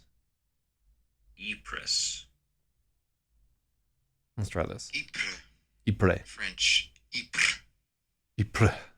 Are you serious? Ypres. Ypres. French. Ypres. Ypres. Would they really do that? Fucking whinny like a horse? God. Ypres. I like that. After the first gas attack in Ypres, Haber continued to push for development of chemical weapons until the day he died in 1934. This was even after he'd been expelled from Germany for being Jewish.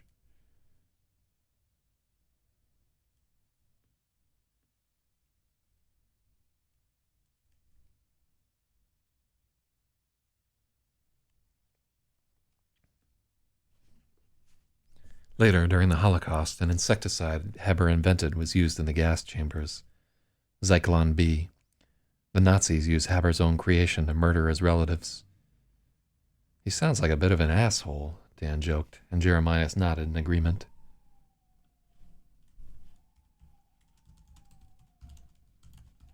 He looked the part, too, bald as a cue ball, with a push-broom mustache and a pince-nez.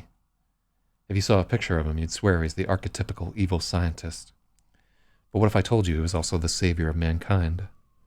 That sounds like a pretty crazy plot twist. In the midst of scheming to poison the continent and then conquer it, Haber created something of incredible importance. He devised the Haber process, where hydrogen and atmospheric nitrogen are combined with a catalyst to synthesize ammonia. This was an enormous discovery. The Royal Swedish Academy had to hold their noses and give Haber the 1918 Nobel Prize for Chemistry, and rightly so. The synthesis of ammonia was the most critical development in agriculture since irrigation. It led to the widespread use of nitrate fertilizers, which had a huge impact on crop yields.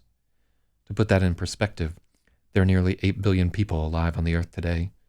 Without the Haber process, it's estimated there would be less than 4. Half of humanity. Without him, you two might be looking at an empty table right now. Take all those poor souls who are gassed, and even if you want to expand that to the people killed by explosives derived from his process, he is still somehow the greatest saint of all time. Jesus, Dan breathed. Far greater than that one, too, Jeremias quipped, and Frida gave the faintest shake of her head. In that tiny gesture, Freya recognized a friction between the two that was decades old. Jeremias didn't miss it as her look. He seemed to realize how far afield he'd drifted.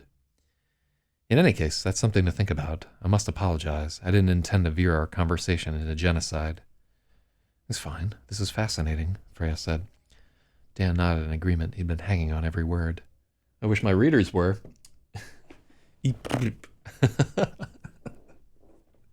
Awful. In any case, anyhow, where I meant to be going with all of this is there will be other Haber processes.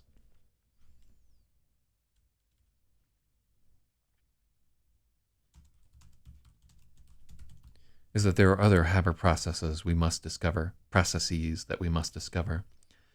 monumental discoveries.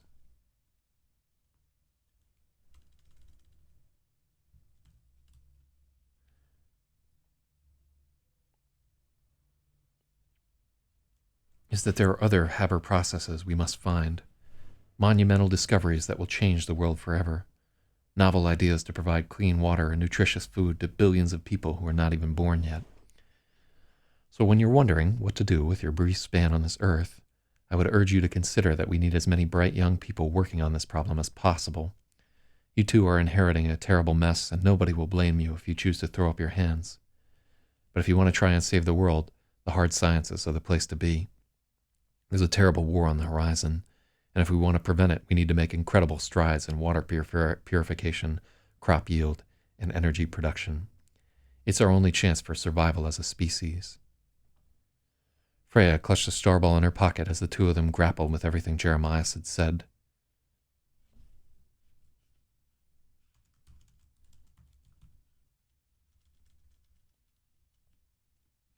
She'd known a lot of this, but there was something undeniable about having an adult sit down and level with them. It felt like Paul Atreides had sat down to tell him all about his golden path. His is not capitalized. Unless you consider the God Emperor of Dune to be an actual God Emperor, which I do, and then you could capitalize, but that's actually Leto, not Paul. I think it's Leto too. So shout out to Leto Dos. But there was something hard and determined in Dan's face. The conversation had touched him deeply.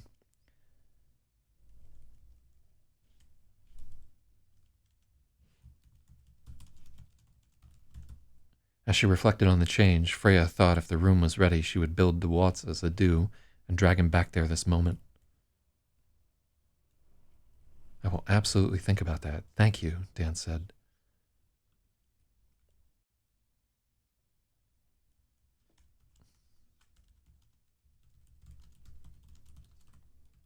Looking sober and shaken, Freya wondered how many times Jeremias Waltz had given this little lecture. It had the practiced feel of something he had gone over.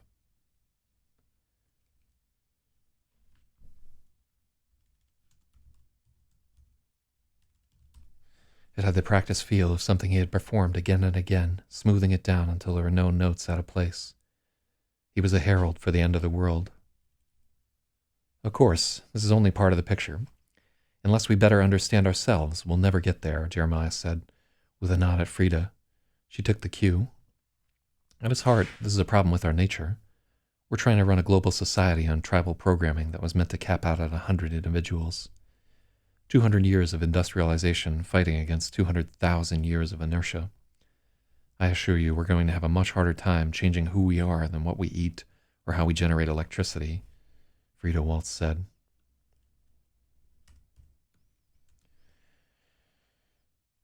There was some distance in her look. She seemed drained. Freya could tell she didn't share Jeremias' optimism. I'm sorry I don't have a similar sales pitch for sociology, Frida said, drumming her fingers on the deck of cards. There are far too many of us already, and I've just spent an entire week doing nothing but talking about it. You two don't play bridge, do you? I only play spades. I know spades, Dan said. They're similar, right? Huh. Only in the way that a minnow and a marlin are both fish, Jeremias joked. They're both tricky-taking games, but bridge is much, much more complicated. The bidding is a real brain burner. I'd be down to learn, Dan offered, with a look to Frida. Freya realized Dan was picking up on her discontent, trying to prop her up.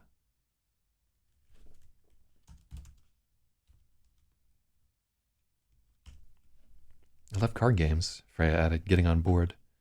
But Jeremias and Frida were shaking their heads. Thank you for the offer. I have no doubt you will both be excellent players, but it would take all evening to teach, and we're going out for dinner soon. If you're interested, I'd look into seeing if there's a bridge club near you and attending their new player day.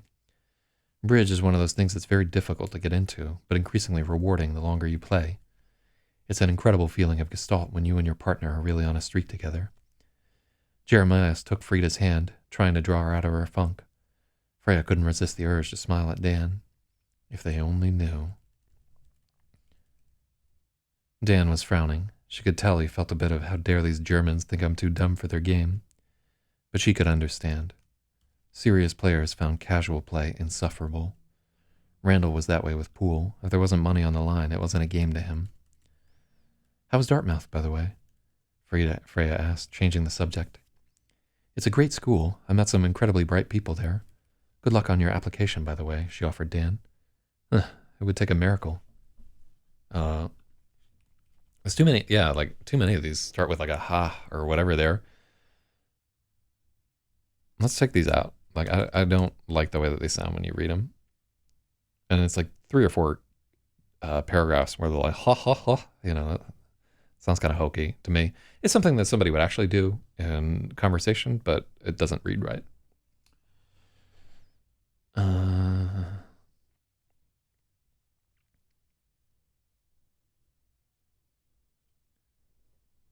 It would take a miracle. I'm still trying to figure out how to pay for college at all. If I can't get an athletic scholarship somewhere, I'm probably going to have to join the military for the GI Bill. The waltzes exchange. I think.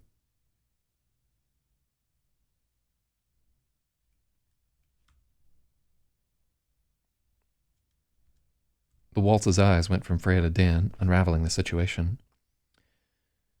Frida exhaled through her nostrils in disapproval. It took Freya a moment to understand that it wasn't directed at her. It's just criminal that higher education isn't provided by the state in America. There's so much wasted potential. In Germany, public universities have no tuition, Frida told them. Maybe I should try and immigrate, Dan joked. There's a long line, I'm afraid, Frida said.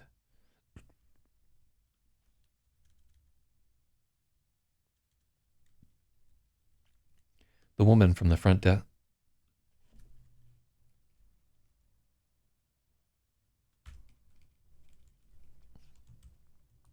The front desk clerk glided over to their table and let Freya know their room was ready.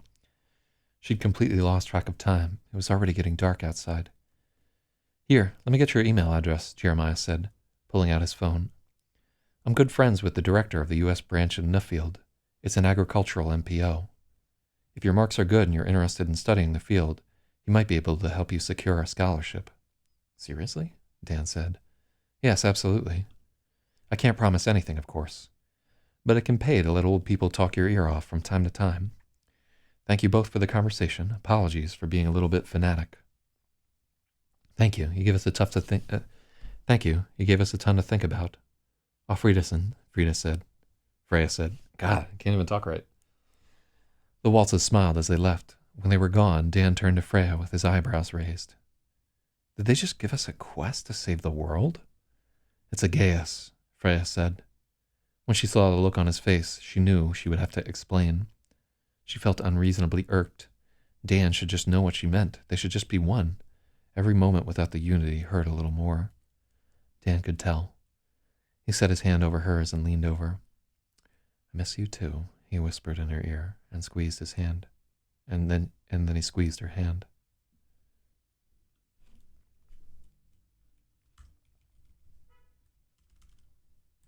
For a moment, that was enough. So, chapter 79 is going to be The Deal is Sealed. And so we're up to page 603. So tomorrow we'll have to try and get 17 pages. So I will tell you that I don't feel like we went far enough in that chapter. I think it's still like a little bit long and could possibly suffer to be cut to about half of the length that it's at right there.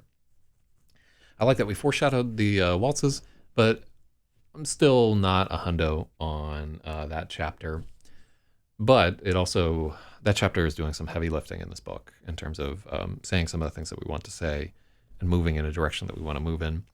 And I don't think it's one where I will make significant improvements by taking another day to pass at it. So we have to say that that's good enough for government work in this particular case.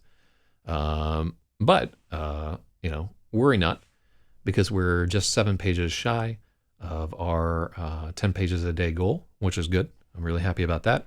I think we can easily pick that up. Well, no, we can't actually, because I think this is a very difficult scene to work through tomorrow, and it's also pivotal. So we'll see what we can do. at some point today, I'll get to work from home, hopefully, and we'll try and sort out what's what and who's who. But I'd like to thank everybody who joined in on this. Yeah, like your comments and everything are always super welcome. And we're slowly progressing through this story. And it may be that my dreams of having this translated into the German are not as far-fetched as you might think. So everybody have a great fucking week. We literally, 19 days from today, we could be close to complete if we keep working this hard. Probably it'll be more like about 30 to 40 days from today. But I'm going to try, boys. I'm going to give it everything I got. So thank you, and y'all have a good day. Real.